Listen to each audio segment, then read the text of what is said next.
I had an incidental medical finding in my late 30s that gave me 7 years to live. And when you're faced with the idea that you're going to die by 45 and you got 7 years to figure it all out. And I'll tell you, when we all go through these points where you just have a pivot, whether or not that catalyst comes to you, or whether you feel that you self-create that catalyst by making a massive change in your life at whatever age, this was mine. This was mine, and that caused me to really just unpack life in a whole different way. The top specialist finally, he just looked at me and he said, "This is what I want you to do. This is my recommendation. I want you to go and I want you to live your life. And I want you to figure out what you are doing.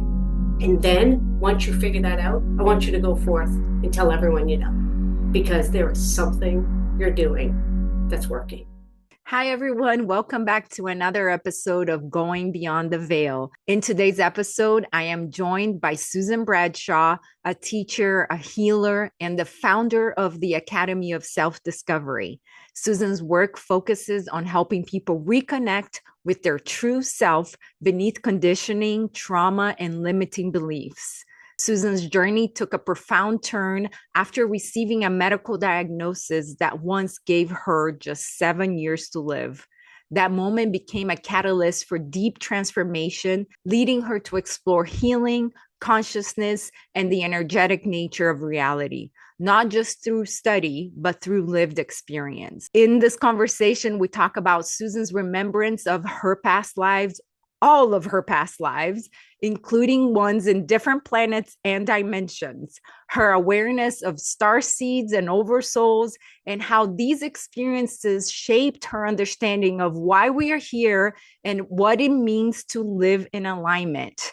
We also explored the shift from seeking answers to embodying presence and beingness in everyday life. This episode goes deep, it gets a little weird, and I'll definitely need to have Susan come back for a part 2 because I feel like we barely just scratched the surface on all of these topics. So I hope you enjoyed this part 1, and please help me welcome Susan Bradshaw to this episode. Welcome, and thank you so much for being here. Thank you. This is such a great opportunity. I'm really excited. I'm excited to see where this goes. There's so much that we can talk about, so much we can unfold and unpack. So yeah, let's jump on and take the ride. Exactly. So for those who are meeting you for the first time, let's say they've never heard of your name, please, can you give us a little synopsis? I know this is really hard, especially knowing who you are. It's a really hard task to just sort of summarize what you do and what you're about, but can you try to give us a little bit of a synopsis there?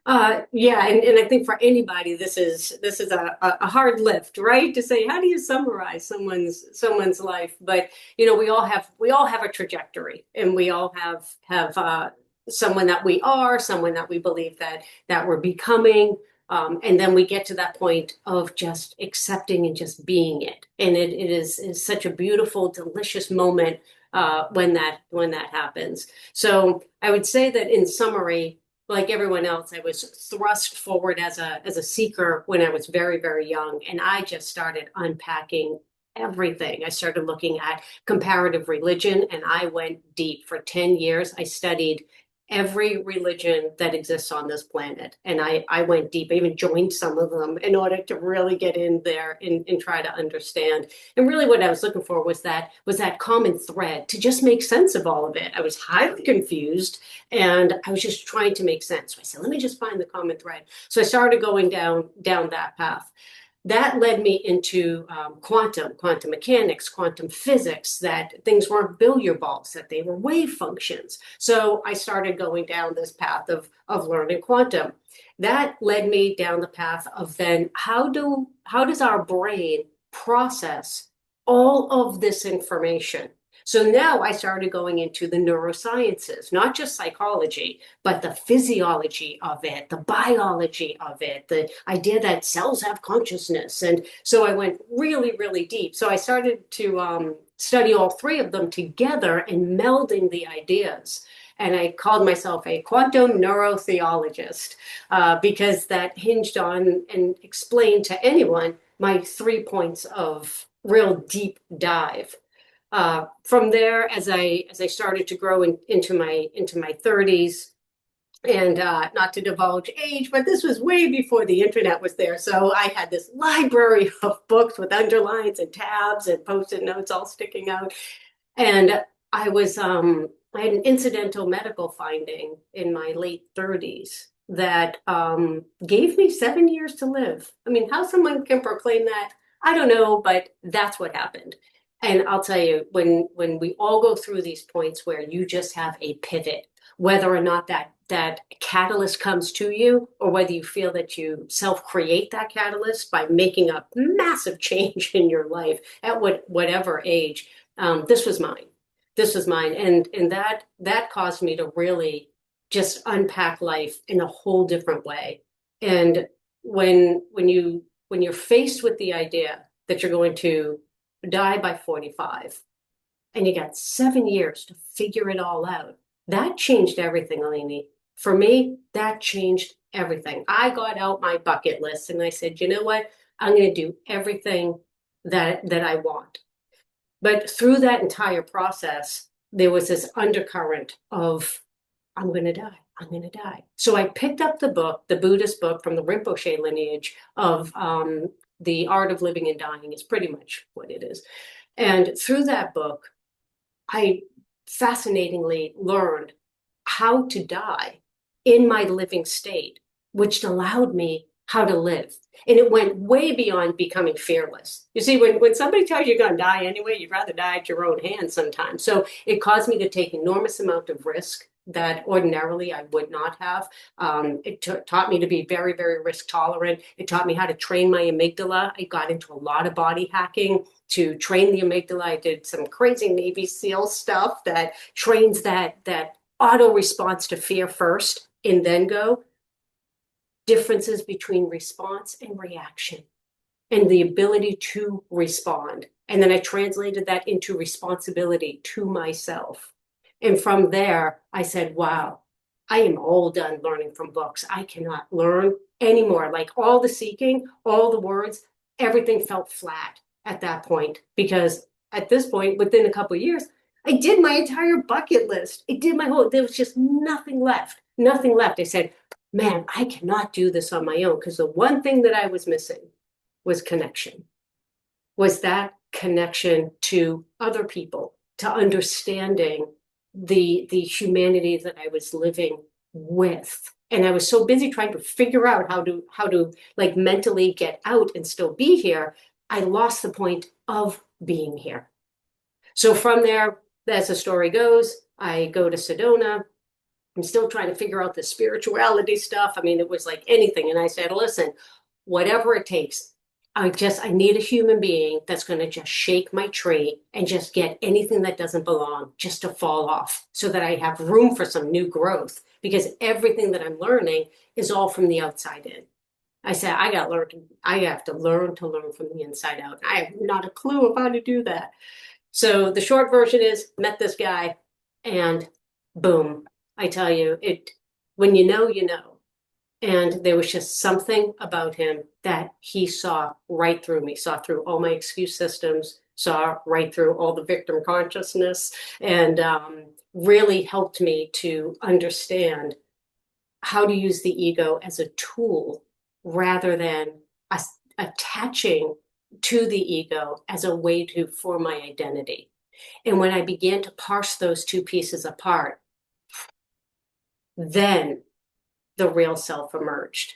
And by the way, I was still alive. I'm not dying. And now, I go back to the medical professions after all these years, and the test didn't change. Nothing changed. And the experts are all looking at me saying, there's no way. The person that's on this paper is not the person that's standing in front of me. And the top specialist, finally, he just looked at me. He said, you know what? And he put the paper down and he said, this is what I want you to do. This is my recommendation. I want you to go and I want you to live your life. And I want you to figure out what you are doing. And then once you figure that out, I want you to go forth and tell everyone you know, because there is something you're doing that's working. And I don't know, I just kept biohacking and kept working with my teacher. And it didn't, all of a sudden, I didn't have the death sentence and I had learned how to live. And I was only a seeker if I wanted to be, if it brought me joy. It wasn't to give me an outcome. It wasn't to find a solution. And in fact, at the very end of all of this, I had all these awakenings. I got downloaded, or whatever anybody wants to call it, all of my past lives, all the way back, all of them downloaded. I see the framework of the matrix. I see the frequency. I have all of these understandings. And at that moment, it wasn't that I had all the answers. It was at that moment that I had no further questions. And that was the moment that I became being. And that's it. And then here I am. I love that. I already have so many questions just from what you've just discussed. So I'm going to start breaking it down basically from what you started. Would you say that you were a spiritual seeker before this diagnosis? Did that change once you learned of this diagnosis? I would say I was a seeker, but once I got the diagnosis, oh yeah, I wanted to know why. Like that, like why things were was one thing as a seeker, but why things are, that becomes more spiritual, I think, because you have that concept of external and internal. And when you ask, why are things the way they are? Why do bad things happen to good people? Right? Number one question that I was asking, why do bad things? Well, as my teacher said, well, because they can. I'm like, well, I don't like that answer. He says, you don't have to like it. I'm like, but, and he just hurt my brain all the time, with these like incredibly direct answers. So once that diagnosis came, there was nothing left outside to seek. None of it mattered because it was all going to go away. When my eyes went dark, my life was going to go dark. So none of the outside mattered. So it almost forced me inside. Would I have gotten there anyway? Maybe, but not at that age. Yeah, no, that makes total sense. And that leads me to my next question, which is, what did you realize about the body and the reality that I think most people never question until a crisis hit? So there's multiple layers of ourselves, right? So we know that we have thoughts, and then we recognize, wait a minute, I'm not my thoughts. A thought is a thought, we just continue to think. And then we let the mind drop into the heart center, and that's wonderful. And then you're feeling all of these emotions, and then you're feeling all the feelings, and those are two different things. And then you begin to unpack all of these emotions that you really haven't felt, right? How many of us get the ability to really express them as kids, and then we spend another decade trying to figure out what they are, and then you spend another decade trying to express them. And then you realize, oh, wait a minute, time out. I'm not my feelings either. But during all of those years, you know what you forget? That the vehicle of the body is carrying us through the experience of having these thoughts, of having these emotions that we can experience with, not through, not as, just experience with them. So I think that until something hits us that reminds us, oh, wait a minute, I have a body.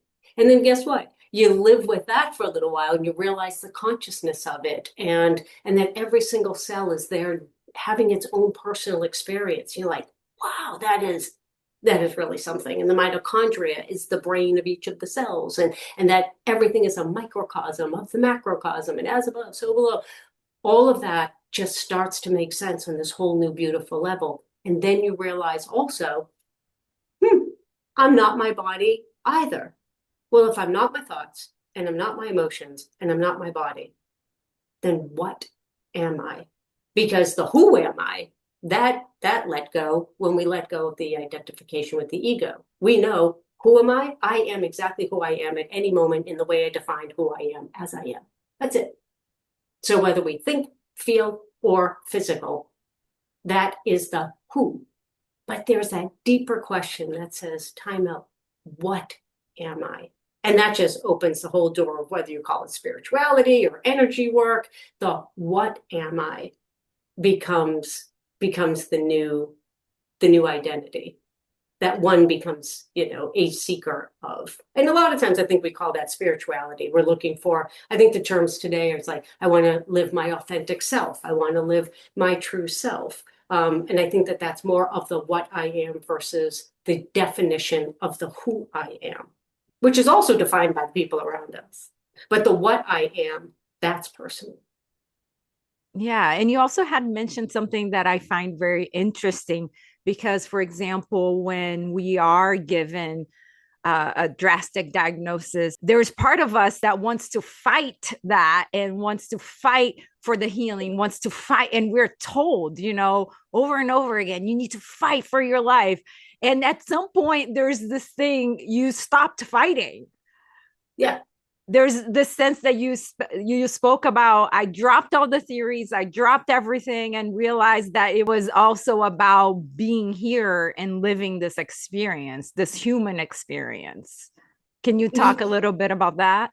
Yeah, absolutely. That's a great framework of the question because when you fight, you got to figure out what you're fighting against. You're fighting against an outcome that you don't want. You're fighting against the control of the fact that you can't control it. But really what you're fighting against is an uncertain future that somebody else told you. And in my case, it wasn't true. It was not true for me. And yet I adopted someone else's belief system as my own, injected it into my future, accepted it as my future, and then fought against an imaginary future that wasn't even going to exist. So once I recognized that, I'm like, wait a minute, well, what do I believe? Well, whether I perish or not in 8 years, I'm missing out on the right here, right now. Regardless of whether I believe I can fight it or not fight it, none of that mattered. None of that mattered. I recognized very quickly that I had a choice of how I wanted to live my present life.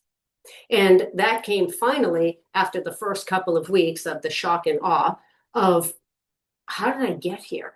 How did this happen? Why did this happen? No, wait a minute. Like anyone, there's all of these challenges that we have in childhood. And then for some reason you think that you get like a free pass, right? That like nothing bad's gonna happen because you got that checkbox, right? Oh, I checked that off, and now I'm scot-free for the rest of my adulthood. And I was so angry and so resentful that belief system wasn't true. That guess what? Nope, you're still available to have everything that happens to everybody else to still happen because every moment is a new moment.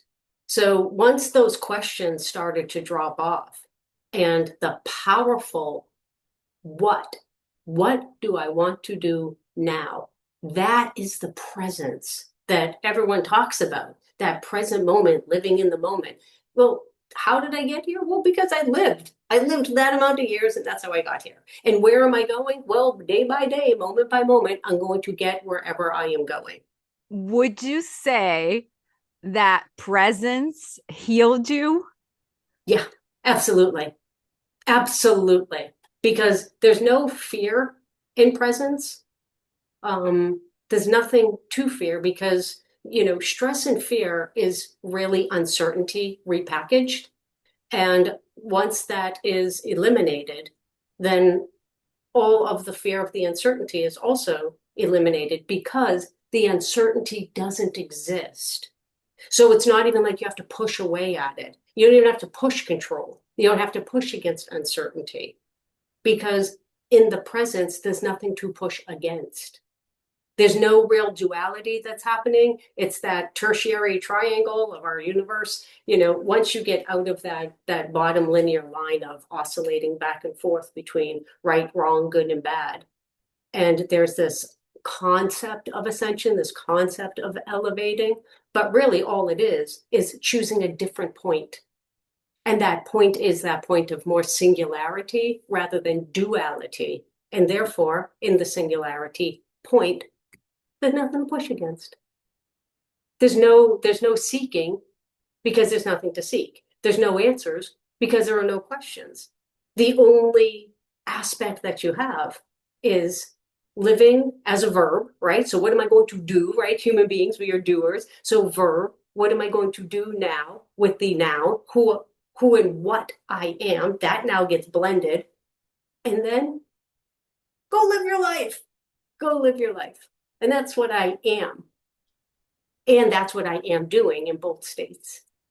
I also wanted to ask you about nowadays, there's a lot of talk of healing our trauma, going into the depths of our past, digging the dirt, talking, therapy. What are your thoughts on that now? How important it is for us to really heal those wounds and how to go about it. It seems like an unsurmountable task if you look at it. If we're going to look at the way we were raised, things that happened, it just feels like, oh my gosh, there's just so much to unravel. How do I even begin? Can you talk a little bit about that? Yeah, it's so fascinating because I did so much of that work on so many levels. I did the standard therapies, I did all of the healing modalities. I became a practitioner in some of these modalities. I went down processes of card reading and oracle reading and energy reading, reading everything. You name it, I've checked the box off and had a lot of fun doing all of it. And at the end of it, I kind of had to say, wait a minute, I'm healing, but what is healing? And that was the first question I had to really ask. What is healing? I feel better, but what did I really do to feel better? What is this outcome? What is this energy profile that I'm now living that allows me to feel and think and physically be healed? What is that? And for me, my definition of healed is adding new perspectives so that the original traumatic perspective and all the definitions that go along with it no longer is held as the only perspective. So as we add perspectives and we take off our blinders that says, this happened to me, this happened to me. And then all of a sudden we pivot just a little bit. And then there's this weird thing that happens that says, oh no, I deserved it, or some sort of negative vibration as we're tilting, trying to figure out the why and the who hurt us and how did this happen to us. Again, asking those questions that you can't answer. And they have no business being answered here. And we don't even have the energetic profile to answer that. The only real power we have is what do I do with this viewpoint? Okay, I'm going to look this way and say that I deserve. No, I didn't. No, I didn't. So I'm going to open up an opposite viewpoint that says, no, I didn't deserve that. And now I'm going to open up that viewpoint to say, I'm going to add boundaries because really, I don't even know what those are. For a lot of years, I had no idea what a boundary was. I was a people pleaser, an overgiver, as a trauma response, and too self-sufficient as a trauma response. And so now you open the lens just a little bit more. And each of those have all of this beautiful light that comes in so that, really, if we think about shadow work is simply where we are not seeing. So if you begin to open that lens and add new perspectives, that dilutes that original perspective, which we call trauma. It doesn't mean that it doesn't exist. In fact, it can ping up anytime. It doesn't mean it doesn't exist. Doesn't mean that it was ever okay. It just adds new perspectives that say, it's not okay and I'm okay, which is one approach. Another is to understand and call these things timelines. Timelines don't exist, and yet when you use them as a definition, they most certainly exist. So every time in the present moment, when we add a new perspective, we're changing our past because we are now a new person in the present moment with a new set of memories. It doesn't mean the other memories don't exist. Now you're just living on two timelines. Now you add a new perspective, and it might just soften it by having self-compassion. Oh my goodness, now that balance is off. I deserve this. Self-compassion. Bad things happen to good people. Don't know why. They do. Allow it and accept it, and then bring it up. Bring more light in. Let that go immediately. It only needs to be a tiny, tiny split second of acknowledgement. And once you acknowledge it, blow the doors off and widen it and bring it Bring the light in that says, oh my goodness, I see what healing is. Healing is being able to allow myself, regardless of what anyone else thinks. I do not need their agreement. I do not need them to buy into what I believe. I feel better by expanding all of what I know of myself, of all the perspectives that I see, of what I've learned, how I've grown, what I can do with this now. In fact, I'm not going to repeat it. The fact that I'm going to help others through it. The fact that I know more now about myself. And not that I ever want that to happen again. I now know from it, through it, as it. And now I'm being all of the growth, all of the light that as one catalyst helped me to blow the doors off of my own limited single timeline viewpoint. And from there, life is bright. Now you're living. Now you're living every single viewpoint. You're living with a full lens. And now there's nothing to be afraid of. Because in the present moment, you get to choose your history. In the present moment, you get to choose your future through your own shifting of vibration, which is simply allowing for more and new, healthy, self-loving, self-compassion, self-knowing vibrations, frequencies. Really, it's just new perspectives as you add that to the definition of what and who you are. That's beautiful. I profoundly feel that answer. I also wanted to ask you, would you say that, for example, when these fears are coming up for us in our daily life, whether it's because of a trauma or whether because there's a circumstance that shows up that triggers that response, would you say that fear is just a disconnection from who we really are? Because in our being, we understand that there's nothing to be afraid of. And with that knowing, how do we then deactivate, let's say, that nervous system response towards the stimulus of fear? Is there something that you could speak on about that? Yeah, and I think that it's a part of just simple acceptance rather than dissociation. Because sometimes when an occurrence happens, that has a certain vibration. So let's use the language of vibration. That event has a certain vibration, which remember, right? So we are remembering ourselves as that same vibration. That vibration has its own history, has its own memories, has its own definitions, has its own belief system, thoughts, and feelings. So when that vibration happens, if that is still an active part of our vibration, ready, here it comes. It's just about focus. We are now focused as that vibration, and that vibration has a specific history. That vibration has specific belief systems. So now we say, oh, I got to snap out of this, right? So from there, we shift in vibration. Now, oh, positive thinking, do your affirmations. That can help. Different modalities can help. Being with a higher vibrational friend can help. But sometimes jumping from here to here, too big of a leap. We are here in a linear experience. So sometimes just moving from, from a lower vibration, of just say grief, what's above grief? Hopefulness. Wonderful. Well, hopefulness still has this positive and negative to it, but it feels a hell of a lot better. So you're hopeful. And then from hopefulness, you just go a little bit further. You're like, wow, I'm really optimistic. And then here comes the boundary. Okay, that environment, not healthy for me because it reactivates my focus on a vibration that will always exist. It will never not exist. It's part of you. And to try to push it aside does not mean that you're living your authentic self because it's positive. The authentic self is enveloping and embracing every single part of us, because otherwise we cannot accept the piece that who we are, because that which was the catalyst for us to become who we are. So the acceptance of it ends up being a wonderful part of all of our expansion. At the end of the day, it's about choice. We get to choose. Now, we might not always like the choices that we have in front of us, but we get to choose, and everything is a catalyst.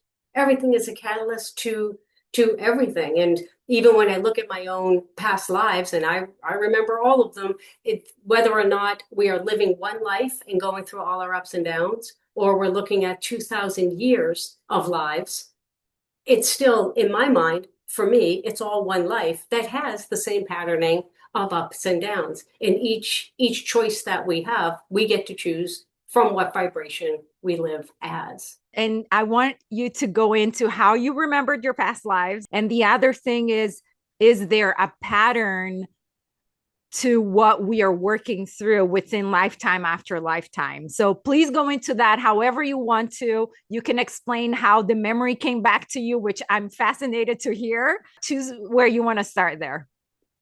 Yeah, wow, there's a vast piece, but the way that it happened for me was within about 48 hours, three days from a Friday night until a Sunday. I went to sleep as normal, and then I woke up and I remembered all of these memories of of these past lives. And it was no different than remembering what I did last weekend or having a childhood memory. It all came in as if it were just, yeah, yep, that's what I did in 1500. Sure, that's what I did in 1700. Yep, that's what I did, back in 500, back in zero, back in negative 5,000, 5,000 BCE during the Egyptian times. And so I just started writing everything down that I would see and know and feel. And I wrote all of it down, and I went all the way back, Lane. I mean, I see galactic, I see separation from infinite intelligence, I see infinite energy, multiple universes. I know it sounds crazy, and for a lot of years, I thought that it was just not true. And so what I started doing was to look it up. So from the human perspective, I wrote down every single detail that I knew. Then I started to research it.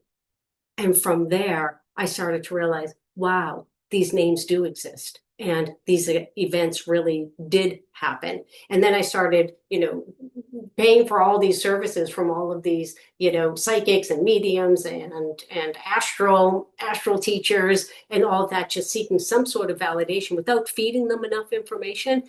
And all of it just started getting validated, then confirmed. And then I said, you know what? I gotta like bring this to a new level. So I'll tell you a quick story. So I was working and I had a YouTube playing on my other screen, and I'm working and I'm working. All of a sudden I heard a voice, and I looked over. I said, she doesn't look familiar, but that voice sounds so familiar. And I recognized that voice as Sarah Good. Okay, so Sarah Good was a Salem witch, and I won't get into all of the names of who I was, just to protect different aspects. But I was also a Salem witch, and during that time we were together, and there were chains. I remember the iron cuffs, and I remember the dirt floor that we were in. And for Sarah, her baby was taken. She gave birth while she was, while we were held. And I was not compassionate to her. And I remember this. And now I'm listening to this woman's voice, and I'm like, oh my goodness, this is crazy. This is her. And if I had to do it all over again, my heart goes out. I need the opportunity to be able to share with her and do a redo. Because here's the thing I learned about past lives. Everything is in the present. We don't go back and heal that happening in the past. We heal that happening in the present. So I got this woman's email address, and I wrote a note to her, and I explained who I am and what my name was, and all of those different pieces. And we were I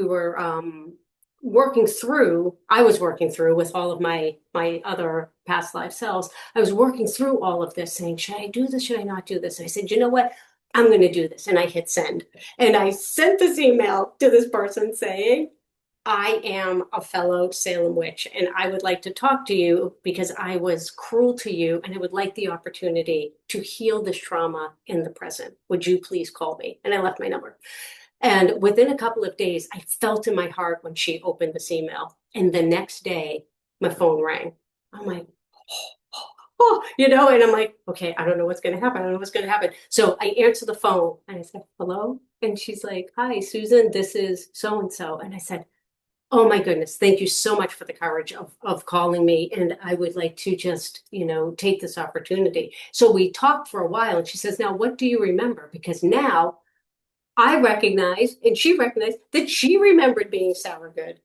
So I'm like, this is incredible. So we started sharing details and they were all confirmed. And I'm like, wow, this is incredible. I said, please, could we just go back to that moment? And I would like to replay. So I give her all of my compassion and I explain everything to her.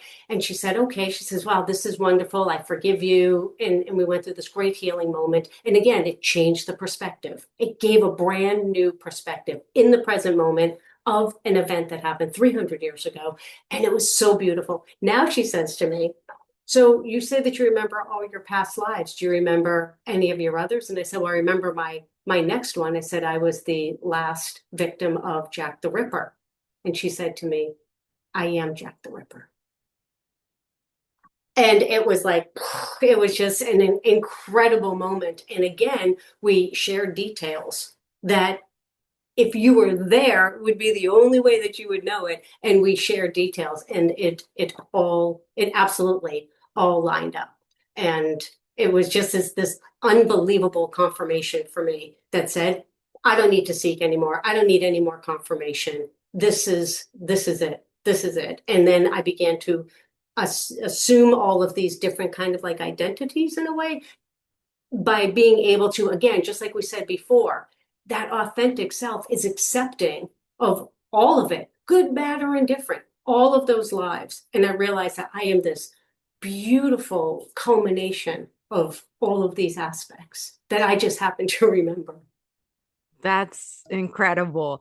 I would also think that once you have that remembrance of having so many different experiences and different identities and lives, the judgment drops away because you've been the victim, you've been the perpetrator, you've been the good guy, the bad guy, all of Yep. it. And what do you think the importance of remembering your past lives brings to you or to whoever else remembers? Honestly, I think you said it best yourself. There's this dropping of judgment. It doesn't mean that you turn around and you're like, oh, all the bad things, that's okay. It doesn't make it okay. It does make it understandable though. So there's less, like you're saying, there's less judgment and there's a little bit of time that it takes to recognize that we have multiple densities here, right? So fourth dimension, we have multiple densities. The lower the density, the wider the contrast. And you begin to recognize that different people in different densities are experiencing life from a different set frequency. Maybe it's lower shadow, or maybe it's lower light, or maybe it's higher light. And then the allowance to allow people to change, to allow people to shift and to become all of this. So there's one part of me that says, I get it.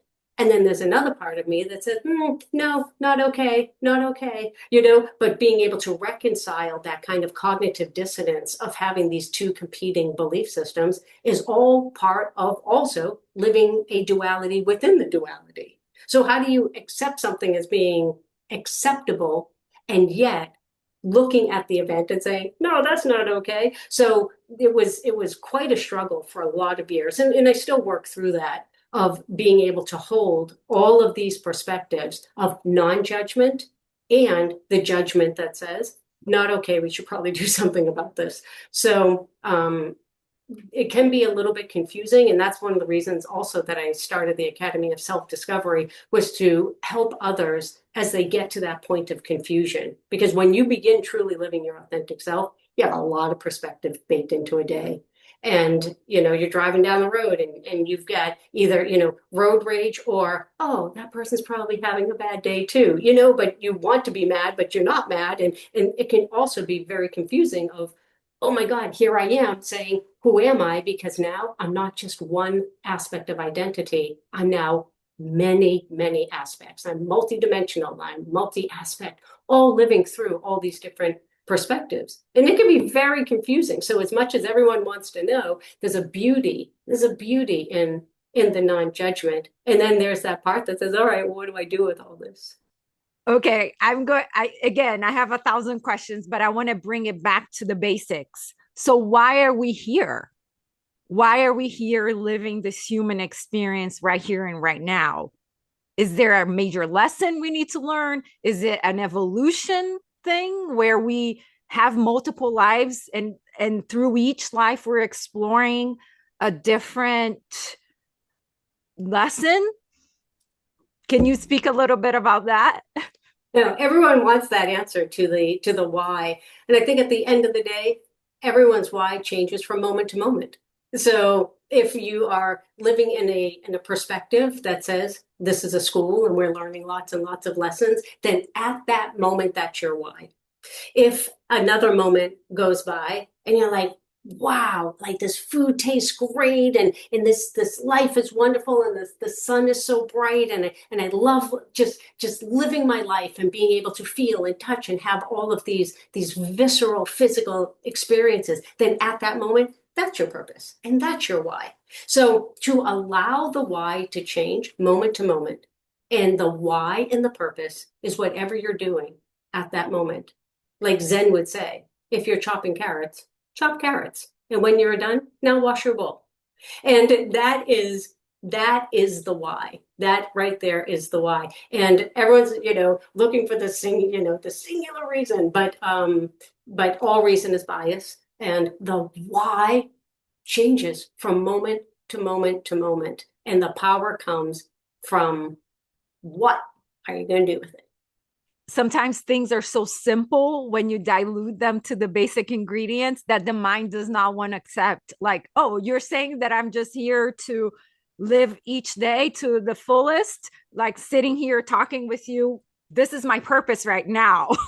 And then Yes. when I finish this interview, my purpose will be to, let's say, clean my house or do laundry. That will be my purpose in that moment. There's no big mission thing. I mean, there might be as well, but in a sense, every moment is comprised of your purpose. In that presence, in that beingness, in that moment. Yes. I love that.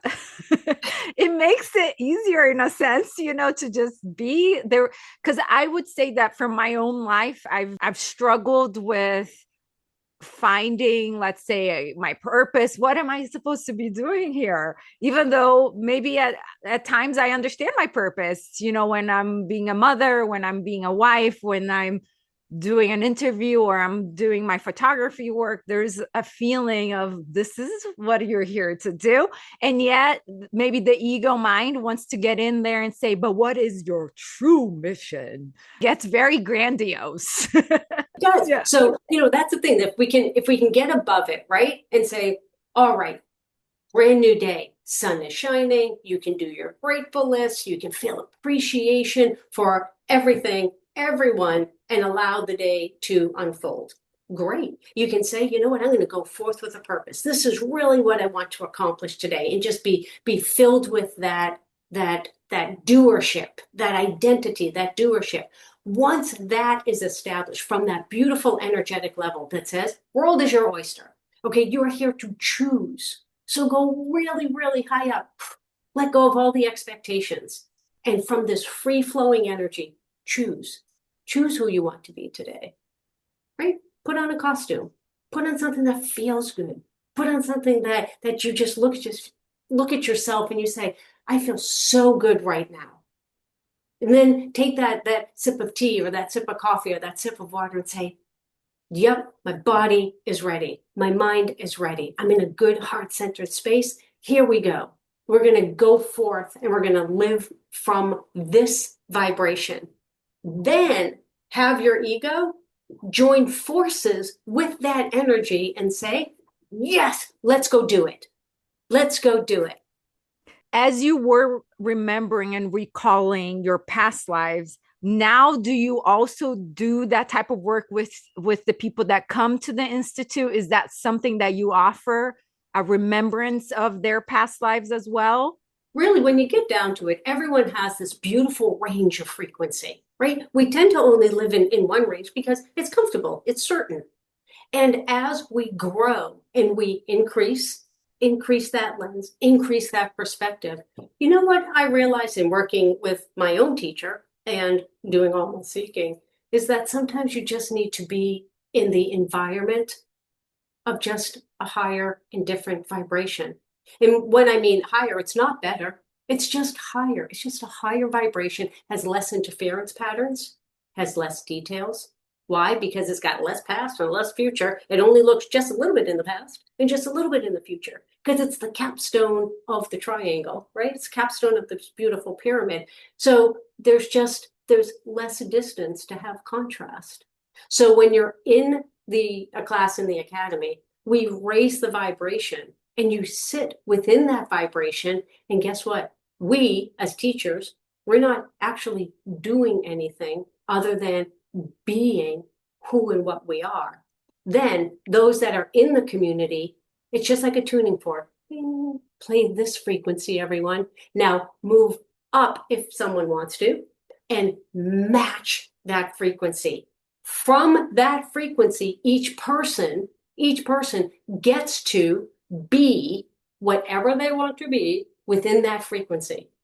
And that's where the abilities are. Okay. That's where if someone wants to be a psychic medium, if someone wants to have some sort of abilities, like, I learned in some of my higher vibrations that I can read Oversouls. I mean, crazy. I can read starseed lineages. I mean, just crazy stuff. Didn't even know I could do it. Why? Because it's just simply in the vibrational range. So when you get into that vibrational range and people say, well, how do you do that? Well, if you want to learn how to hit a certain vibration, be in the presence of someone with that vibration and learn to match it. Then just learn what that feels like. And here's the secret, Alini. Then take all the credit of doing it. The credit never goes to the teacher. Okay. The teacher has appreciation. So appreciation comes to us as the academy. All the credit goes to the person that is doing the work. And that makes all the difference because now each student can now own that vibration. They know what it feels like. They know what they can do. And next thing you know, they're reading Oversouls or Akashic records or going into these practice circles and their abilities are greater because they are learning how to tune into their vibrational range. And then when you're up here, everything in life is understandable. And then all of a sudden something happens, and then you're down here, and you're like, oh my goodness, that is so unfair. And then you're like, okay, and then I'm just going to come to the middle. But now you have this beautiful range from which you can live as, not from, but simply as, because the from gives that concept of to and from, but the living as it, now you're way up here. Yes, that makes a lot of sense, which is also why those weekend seminars and things like that can be so helpful because you are then in the presence of something that's carrying that higher vibration and you're, as you mentioned, attuning yourself to it. And suddenly you're able to meditate or have insights in a way that you weren't able to do on your own. And then now you at least have the knowledge that that power lies within you. And when you go home, maybe there is more probability that you might be able to tune into that frequency by yourself. But having that first experience of like, oh, I can actually perceive these things and it's possible, then why not give myself the ability to do so as well, which is a beautiful gift that I feel teachers like you can provide. Yeah, because all the doubt and all of that, it exists on a certain vibration. But once you vibrate at a different vibration, you don't have to push against the doubt because the doubt just doesn't exist. And next thing you know, you're in this beautiful practice circle that we have, and people say, oh, I'm a beginner. Oh, it's my first time. Well, just you're amongst friends. We're here. Just sit in your own energy. Feel it. Ask someone just to step forward. And next thing you know, they're saying, I see someone. Because right there, you're in this new, beautiful, higher level vibration. And That's where all of these wonderful new experiences reside. And that's why we also call it the Academy of Self-Discovery. I so appreciate that. And can you give us some of the classes the Academy is currently offering? What are some of the topics that you cover? Yeah, we have different tracks. We have a track that is psychic mediumship. We have a track where we start going into, really deep into we do a deep dive into tarot through workshops. We start moving into astrology. At the Academy, we do more Vedic astrology than Western. It is wonderful. It's new to the Western side, but it has just a wealth of information of being able to understand yourself. Okay, both sure, predictably, but again, in that centered beingness. We have energetic body series. We just came off of a class that we did on the energy of nutrition. So it didn't talk so much about food. It talked about the energy of the physical body, the spiritual body, and the energetic body, and looked at different styles of food in the way that it feeds the different selves on these different vibrational levels. We dive into dimensions and densities. We dive into time. We have just a wonderful array of enormous amount of wealth of classes that teach that same center point of know yourself, be yourself, by adding in all of these different perspectives. We even do archetypes, but we take on archetypes, both the basic 8 as well as the universals, as well as numerology, from a way that is truly personalized, that's not triggering, but is uplifting and opening, because better understanding yourself allows you to widen your perspectives, see yourself from a greater perspective, as well as raise that vibration to a higher perspective so that you can see all the perspectives. Lots of people nowadays are fascinated by the idea of angels, archangels, all that good stuff. And I know that in our pre-interview, we had talked a little bit about it. So I'm curious if you can share any kind of information around this topic for the viewers today. Yeah, sure. So again, this is just a structural concept, right? So we're just going to create a structure and a mechanism to be able to explain this. So if you think about even human experience, we have a hierarchy, and energetic aspects, whether we call them dimensions or we call them densities, they also have a hierarchy. And the higher you go, you can actually look at it as the less free will you have. The higher you go, the more you are the energy of the what you are, and the less of the identity of the who you are. So as you're moving up this vibrational scale, let's say, you have this idea of a range of angels, beautiful, beautiful light beings, well-intentioned, always a positive viewpoint of looking and assisting in a way that says, bring about this vibration into your thought process, right? Again, adding a new higher level vibration to someone's own personal experience when we call upon the angels. Now, each of those angels still holds a pretty big identity of themselves, and that really beautifully shines through. As we go higher and higher and higher, we've labeled that new layer, that new level of vibration, as the archangels, the arc, the top, the archangels. Now, the higher we go, now we as human beings, we want to label everything and put in piles and create separation.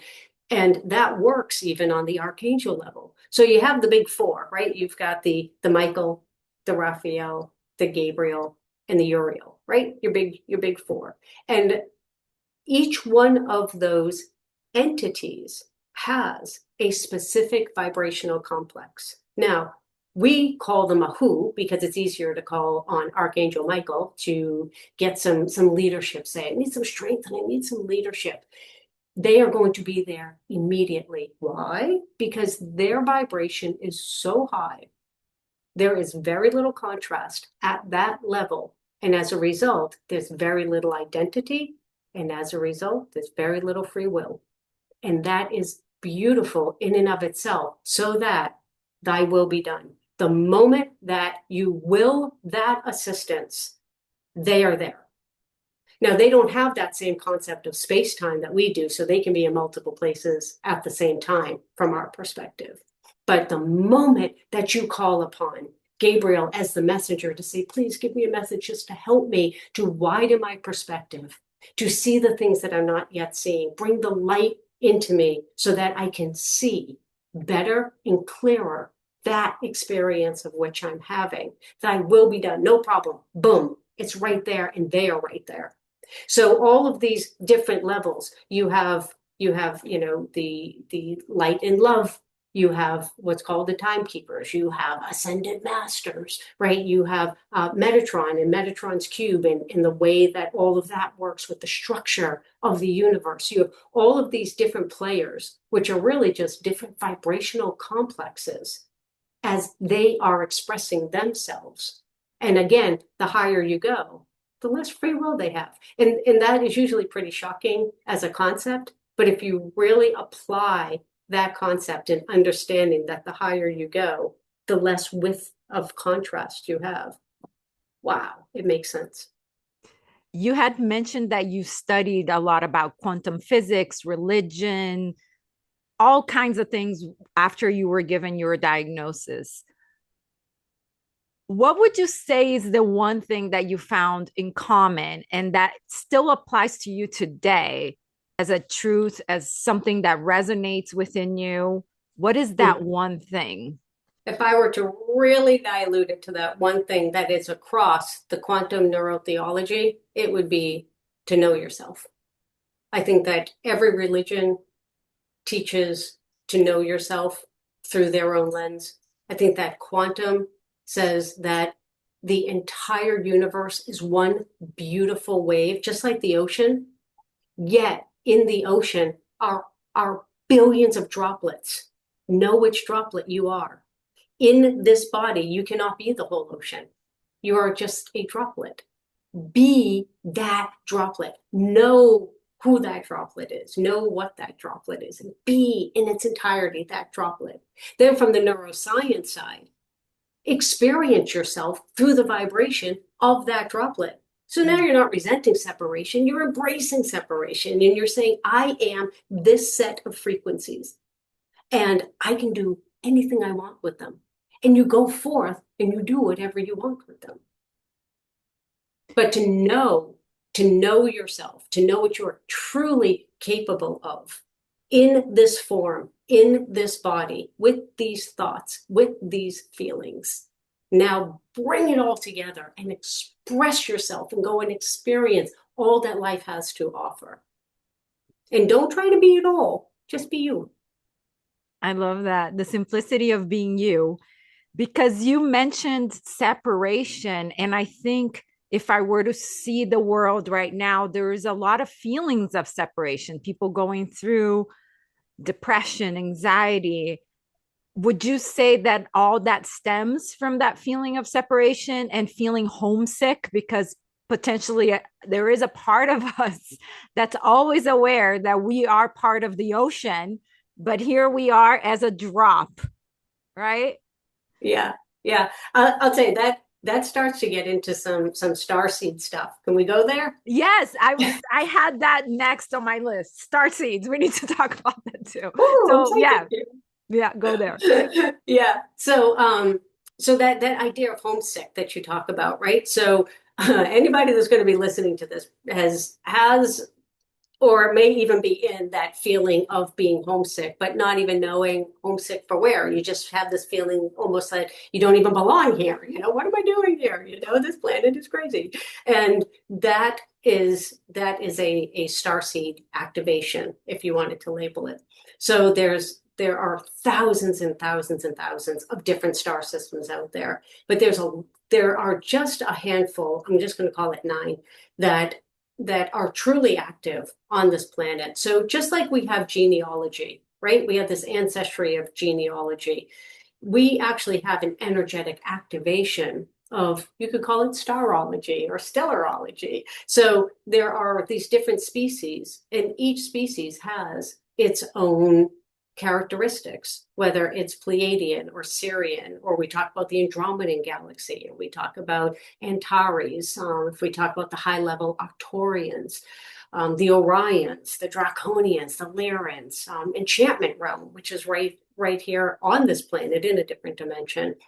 All of these different species, it's activated within us. And we have, just like we have past lives on the planet, we have past lives on other planets. Now, for me, I happen to remember mine, and it is really mind blowing and helps me to navigate a lot better once I understood the other off planet experiences that I have.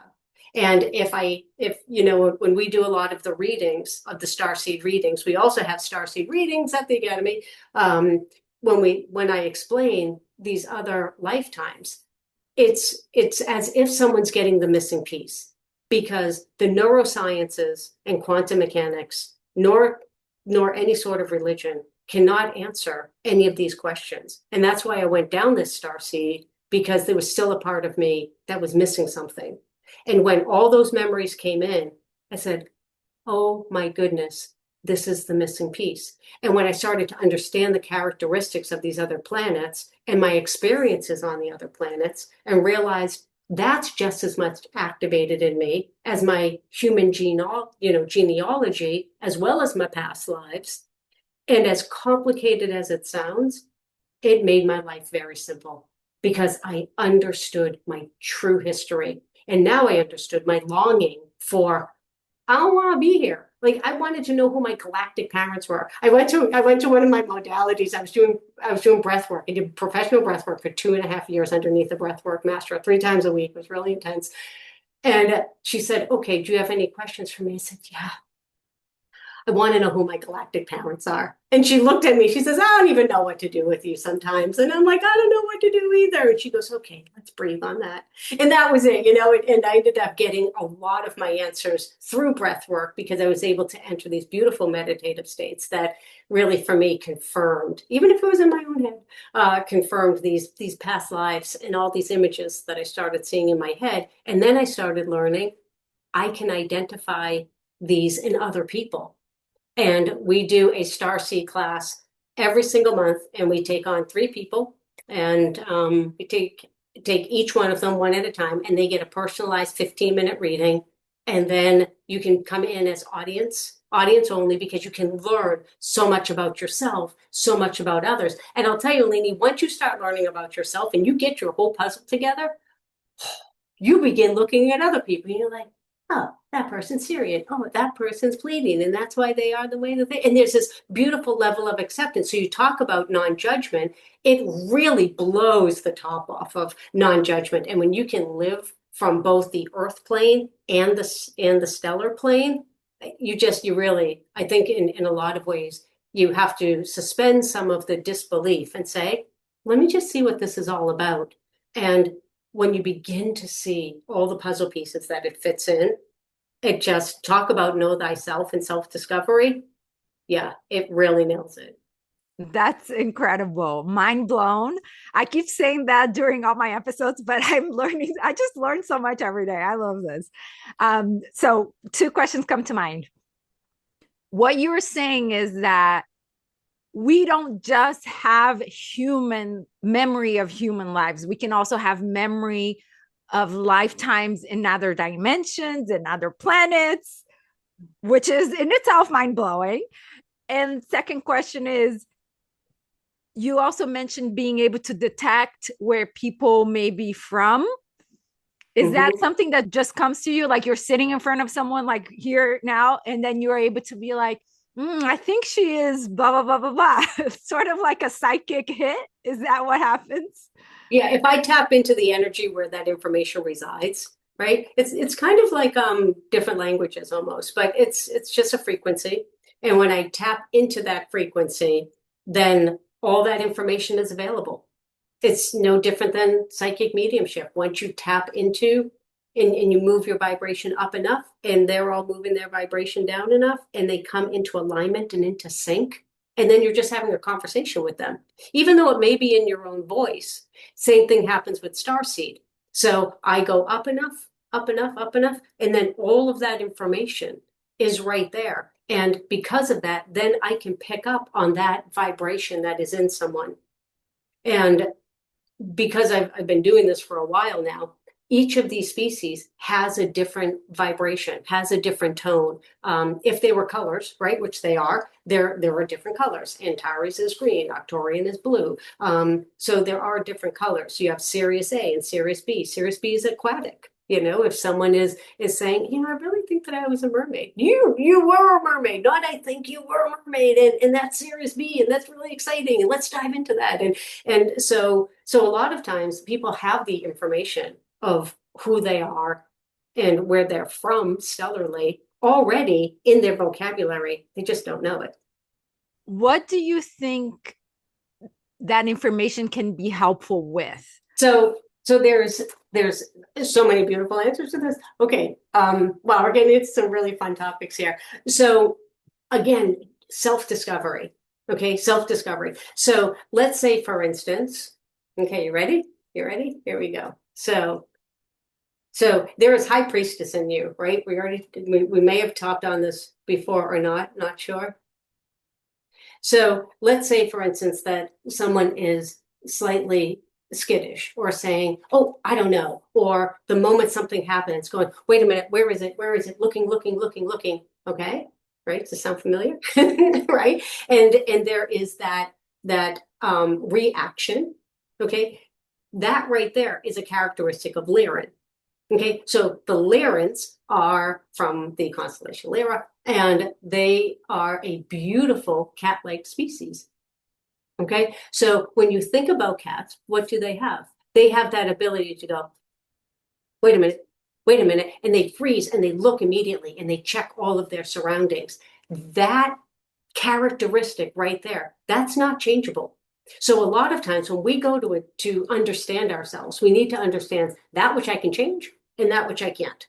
So a lot of times when someone is skittish or always looking around the corner or wanting to know things before they go and do them, they want and need that extra level of security. Okay, that's a Lyran 101 right then and there. They want to know that what they are stepping into and that they are prepared and are choosing to do it. Okay, that's a Lyran. So that Lyran characteristic not changing. So that acceptance of oneself to know that characteristic, that right there, now you can stop pushing against it. And once you understand the Lyrans, and we go into depth in this in the academy, once you understand the Lyrans and their culture and what they went through, you'll stop questioning why you're like that. It just made me think of astrology and why it's so fascinating when you figure out, like, okay, I was born in September, so I'm a Virgo with Pisces as my moon, and then you understand certain personality characteristics. Would you say that is just another layer of knowing yourself to that depth? Yes. Yes. And something that, a lot of people, consider it kind of like fringe, but it is becoming mainstream. And I'm so excited about it because I personally think it's the missing piece that people are looking for. Because again, to go back to our original point, they want to go home, but they don't, no one's explaining to them what that means. Because see, if you're Lyran, you're a little bit more of a pack. I'm sorry, you're a non-pack person. You're very independent. However, you come from a litter. You come from a community. And if any of this is resonating with you as you're listening, you want that community, but you also want that independence. You want to be safe and secure, and you want those people around you, but you want to make sure that you still have your autonomy and your independence. Right there, right? I probably just described about 20% of the people on the planet because that's where, yes, right? So it's crazy, Eleni, right? How this works. So that's where all that comes from. And again, you get to understand yourself, and you then can say, okay, wait a minute, I'm not homesick. I am really wanting that level of, and you fill it in depending on what the species is. And for Lyrans, I want that level of community while still having my autonomy. Let me recreate that here. Because it's not that I don't want to be here. I just want more of that where I am. And every stellar system has that. You talk a lot about frequency and vibration and making sure we are tuning ourselves to a higher vibration in order to have access to that information. Mediumship 101, that's basically what we're doing, right? We are tuning ourselves to a higher frequency so spirit can meet us somewhere in the middle, and then communication between us and those who have already passed from the physical can then communicate and bring down information to give to their loved ones. What would you say is the easiest, most daily thing that can start raising my frequency in order to have awareness, for example, of my past lives? Practice. Practice. And it doesn't necessarily mean you have to go to a whole bunch of practice circles. Even if you just practice with a friend or practice what you see and then write it down. It is much easier to do it with others, but every single day, do something with yourself, for yourself, that allows you to get into, some people call it into the heart center, whatever you want to call it. For me, it is being able to have a system that brings about my frequency, and I get accustomed to that frequency. Like, for instance, if I know I'm going to be doing a reading, I spend time offloading my bias, offloading my reasoning. And that took a while. But now, once I started practicing that, of what that felt like, and I would just pretend that layers would be falling off of me. And then I would just be this beautiful light energy that wouldn't even have an identity. I have nothing to look at. I have almost no form. And when I'm there, now that reading can come from neutral. And right there, I can look at you and say, you have Lyran history. Because there's no bias, because I'm not afraid of being right or wrong, because it doesn't exist in that frequency. So how did I learn what a non-biased frequency is? I just practiced it. I did it every single day, just a little bit every single day. And then all of a sudden, I started saying, I see oversouls. I'm like, what is an oversoul anyway? And I started to see oversouls. And then that happened. Please explain to those who are just learning for the first time what an oversoul is, because I was one of them where you had to explain it to me. So please give us a little bit of a brief history on what an oversoul is. Okay, brief oversoul history. So as you go up in, call it dimensions. It's just a very easy way to consider this. Okay, and as you go up the dimensions and you go from physical to non-physical, you go into time space, right? You start moving into, right, contracts and agreements, right? That which we're contracting with. You go up further than that, and then you start to realize, oh, wait a minute, you have to have contrast. You have to have something to play with. You got to have the opposites. You have to have the light and then the lack of light to be able to play with all of these aspects of gray. Then you go further up than that, and you get into this level called the oversoul. That oversoul, as a structure, just think and imagine that it's a whole bunch of bubbles. Okay, circles, but bubbles. And inside of that bubble are all kinds of little bubbles. And each of those little bubbles are just like the droplets of water in the ocean. Okay, so this bubble has a certain vibrational complex to it. Okay, a certain frequency that if the bubble were measured as a frequency, it would have one frequency. And you go into that bubble and you see all these little bubbles. And each of those little bubbles have their own frequency complex. And then you go into just one of those little bubbles. And one of those little bubbles is you. And that is the whole and entire you. Everything you have ever experienced is inside that vibration. And that is you as the oversoul. There's no judgment. There's nothing good. There's nothing bad. There's nothing except for beautiful energy and information. Now we come out of you and we look around, and we've got another bubble over here. And then we have another bubble over here. And then we have what are called chords. A lot of people are familiar with the concept of chords. And again, these are just labels. And some of these chords are strong, like the chord between mom and daughter, the chord between your brother and you, very strong chords. And then in my mind, I can see the distance. So I know how close people are to each other. But in this lifetime, that is the identity. Take all those and come back down. Now you're incarnate. Now they have an identity, and they take with them only part of that vibrational complex. And they say, I want to experience this part or that part. So now that's where that idea of soul family comes in, soul mate comes in, because everyone that is in that larger bubble is part of your inner experience. That's going to be your family, the people you work with, the people that are absolutely closest to you are all inside of that one oversoul. Wow. Is that also another way of saying soul contracts, where we make soul contracts before we incarnate into this life? Say, okay, in this lifetime, you're going to be my mom. I'm going to be the daughter. Here is my brother. Here is my husband. Is that what you're talking about as well? Yes, absolutely. Because when you are just energy, you can take on any form that you want. So as you emerge from this oversoul, think about it as emerging, but that oversoul itself stays where it is. Then a certain piece of each of these little bubbles gets projected down so that you're only taking a certain part. And you say, hey, I want to experience kind of the same thing that I experienced last time, but I want to be able to kind of like do a do-over and experience its opposite.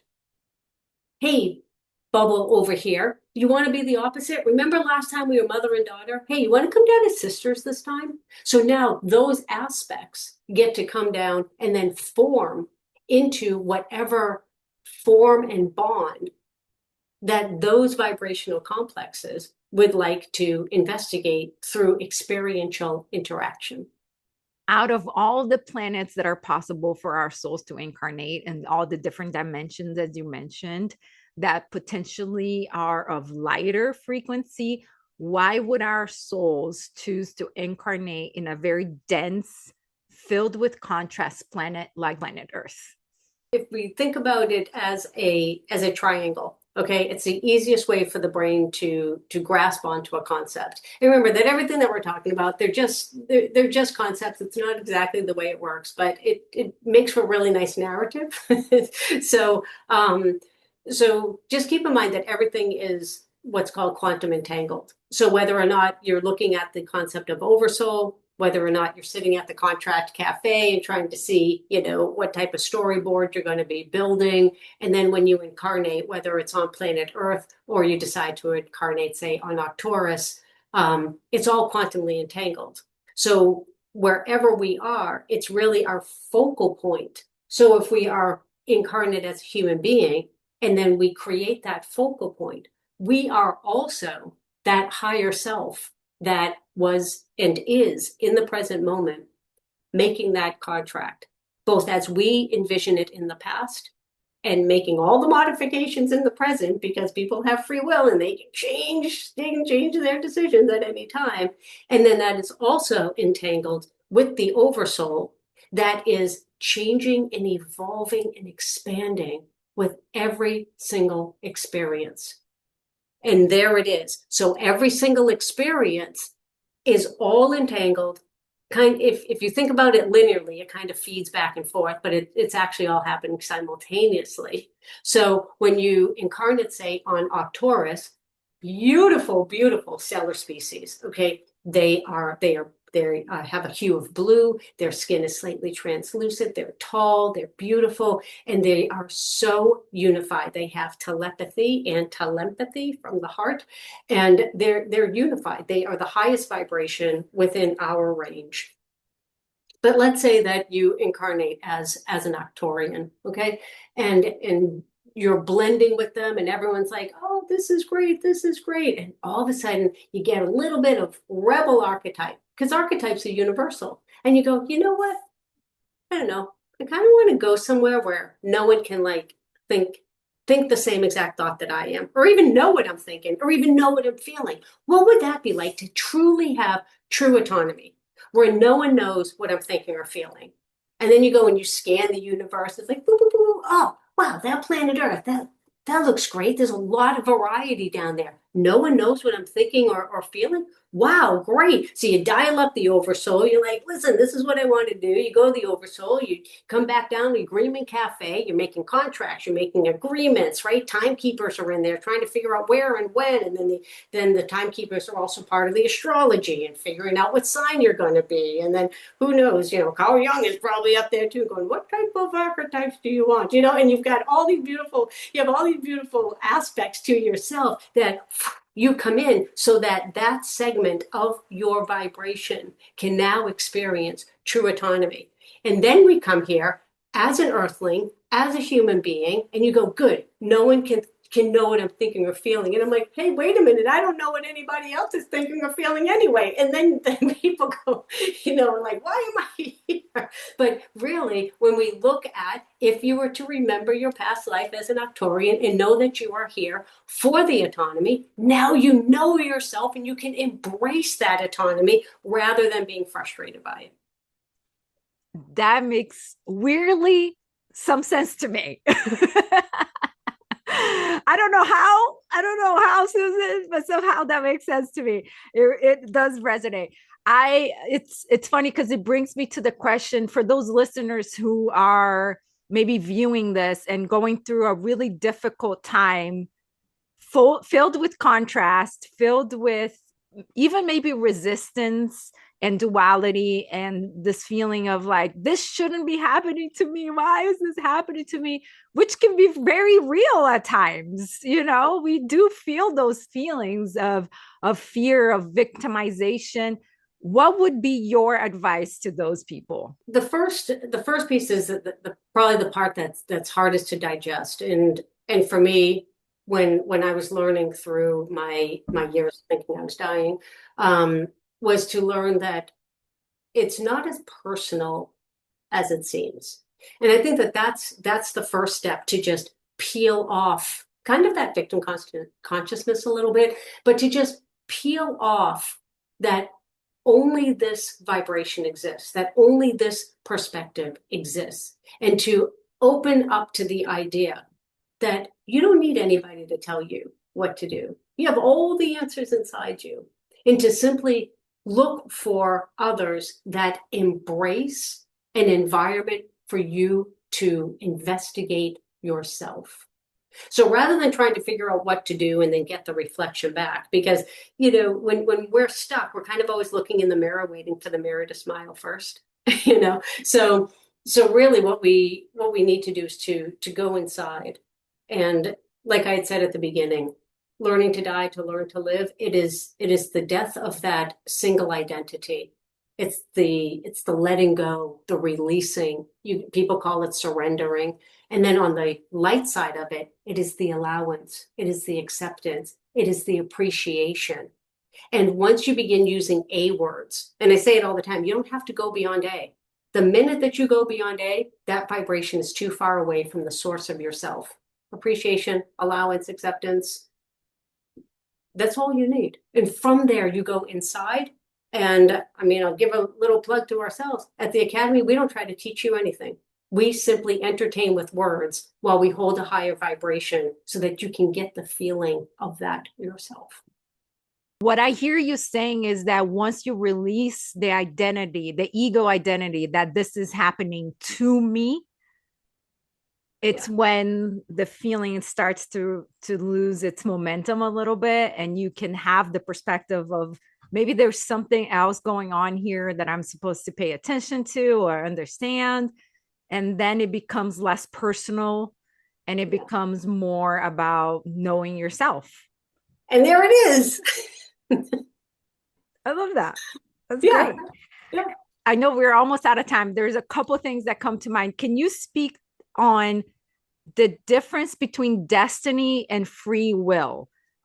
Do we have a destiny when we sign up to, okay, I'm going to be a Lini Ponce in this lifetime? And is there a sort of vibrational history that comes already with me signing up for that lifetime? Or is that something that maybe has a bit of a structure, but then things can change along the way?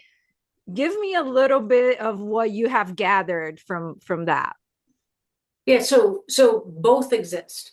Because we can speak of them, they both exist. And it is from a specific lens, right? So if you say, "Oh, wow, I have that specific destiny." Well, you're using your own free will to decide that you have a destiny, right? And then from the other side, where you say, "Oh, I have nothing but free will, and I can do anything that I want." Well, then that's your destiny. You see? So regardless of which way you look at it, it's all different fingers pointing at the same moon, simply using different language. So I think that that idea of pushing and pulling, once you recognize what destiny and free will really are, they are the same frequency seen from opposite perspectives. Wow, that's powerful. That's really powerful. What is our purpose then? Again, the purpose is whatever you make it at that exact moment. See, life has no inherent meaning. We assign it meaning. And if we wanted to, there's one perspective that you could say, okay, I set up my life kind of like a game, right? In a game. And that game, just like any other game today, it's already pre-programmed in every single little version, and left and right and which way to go and all of that. Some could already say that that is the way that life is going to unfold for you. And in some ways, it's already pre-programmed. Okay, it's already pre-programmed in some respects because you have decided with whom you're going to do it with based on your oversoul. You already know all the vibrations that you've been from past lives on Earth, as well as the past lives on all of your stellar systems.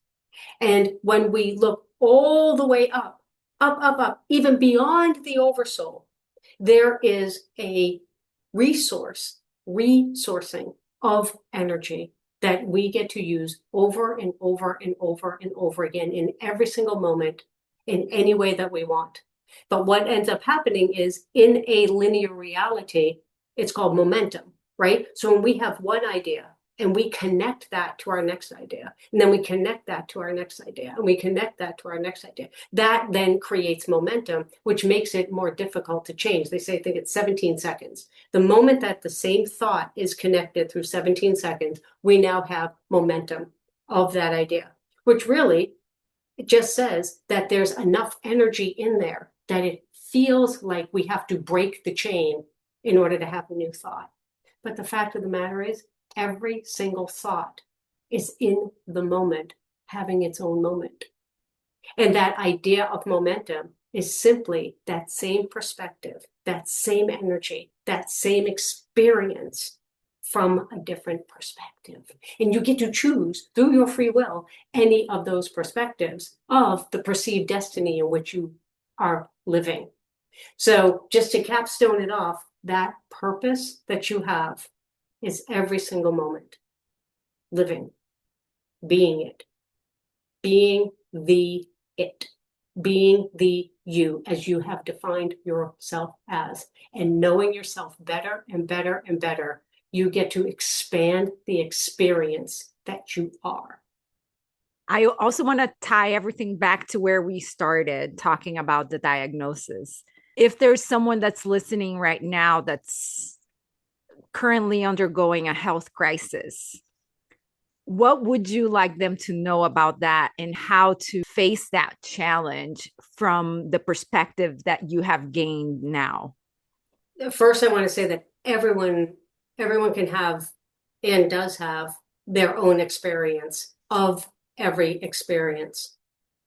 If you're looking to break the chain of momentum, right, to break the chain of the vibration, to be able to shift perspective, it's all saying the same exact thing, to envision and to know that every perceived challenge is seen as a catalyst.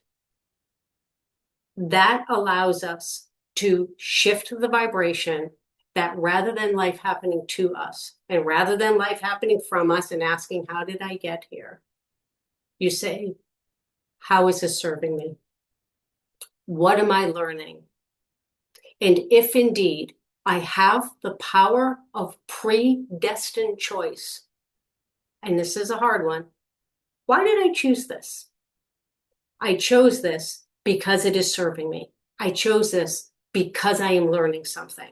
I chose this because I have the freedom to do what I want, when I want, how I want.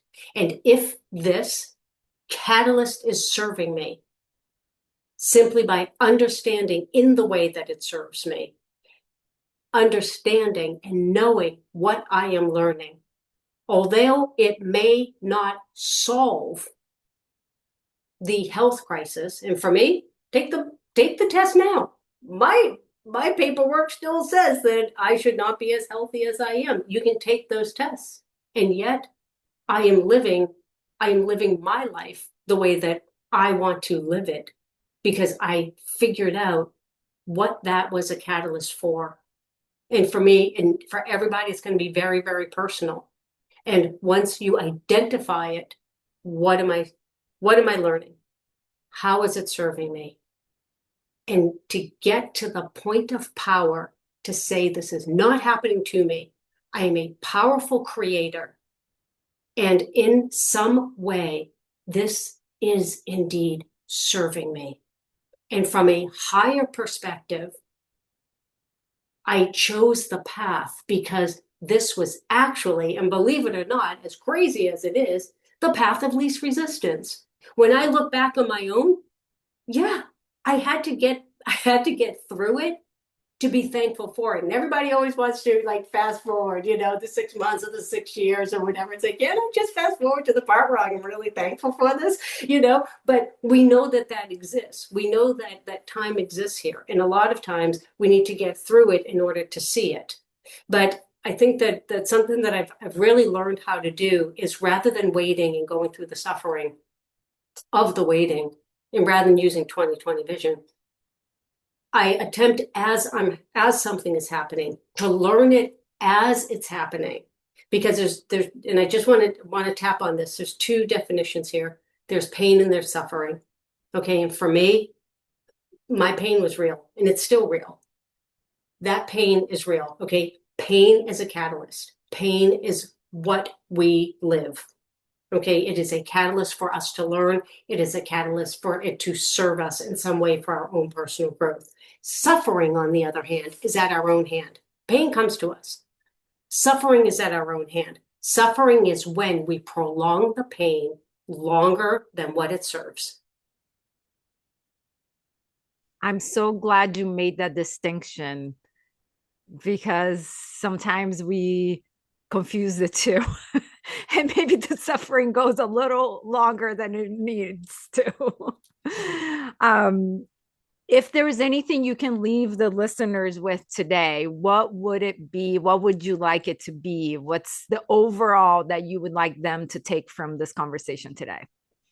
Expand your perspectives.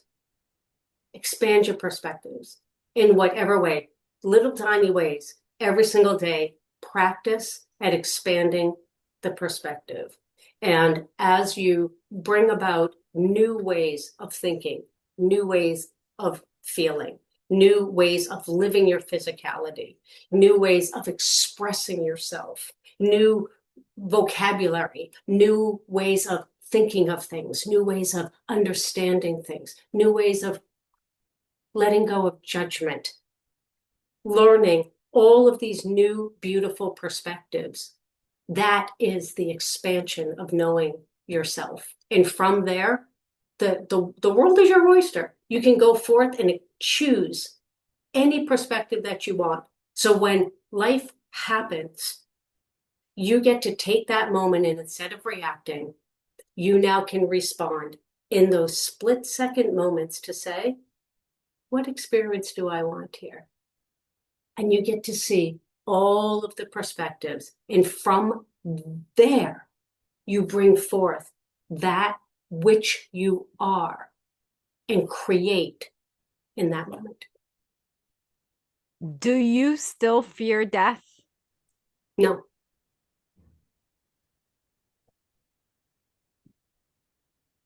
It's fear is the resistance to an outcome, right?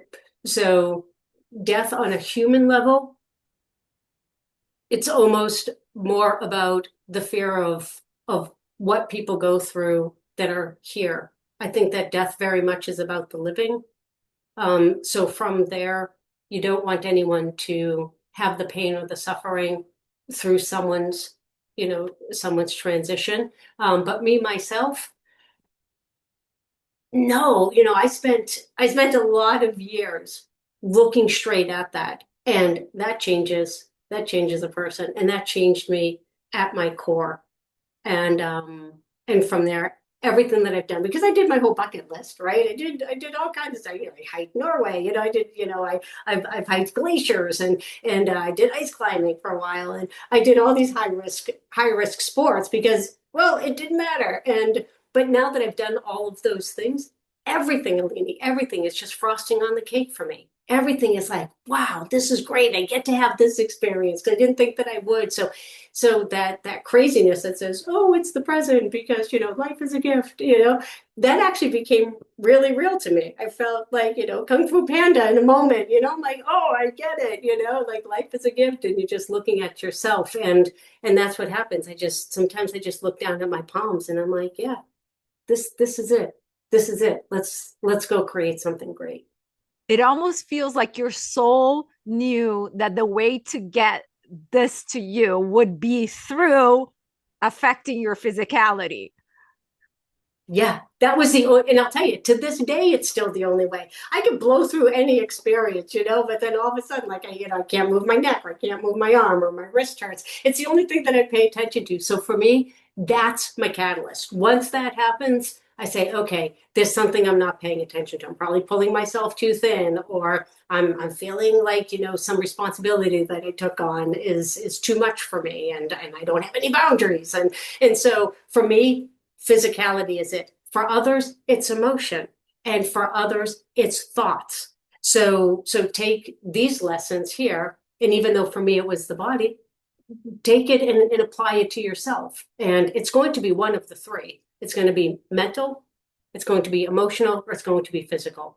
And once you clue into that as your catalyst, as the only thing you're going to pay attention to, then the moment that it happens, it's like, now everyone's a Laren, Eileen, right? Now everyone's a Laren. And he goes, well, something I got to pay attention to. And we can then embrace that stellar starseed part of us to say, oh, great. Now I can use my starseed self to be aware of something in this moment that my physical experience is showing me. Susan, how can those who are listening today learn more about the courses that the Academy offers and how to get in contact with you? Thank you. So we're at the academyofselfdiscovery.com. There's a great contact us page in there. And we offer a monthly membership. It's $45 a month, and you get all kinds of free core classes, discounts on all the workshops. You get to come to all the Starseed, all the psychic ping, all the psychic quick hit classes that come. You can come as an observer only, so that you can just glean information, because as a community, we get information all from each other. It's not always just one-on-one. It's about the community and being able to build and expand on other people's perspectives and being able to share and come together. And if membership isn't the way that people want to attend, we have non-membership pricing also. So we have all the availabilities right on the website. It's a very easy website to navigate. And we're also on Facebook, we're on Instagram. We have all the social media out there, and it's very, very exciting for us. And we are constantly expanding with new ideas and new concepts all the time. Incredible. I'll definitely put all of that info below. I feel like we just barely hit the surface. But Yeah, I don't no, want to keep you here all day because this is going to be like a 5-hour interview. So we'll do another one at some point. yeah, I hope so. I'd love to come back. There's so much depth of each of these topics, and it's so wonderful to remember all of the years that I've been on this planet, and to be alive in this time when everything is so open, when when ideas are allowed to flourish, and when we can plant these new concepts and others are able to hear them and know them, make them their own, take what works best, leave the rest, and then express themselves as a more expanded version of themselves. It is such an exciting time to be alive. I'm really enjoying this lifetime. I was just going to say, I don't think it's a coincidence that we have all chosen to be here now. We want to participate in this. Yeah, Yeah, I yeah. love it. I love it. Thank you. Thank you so much.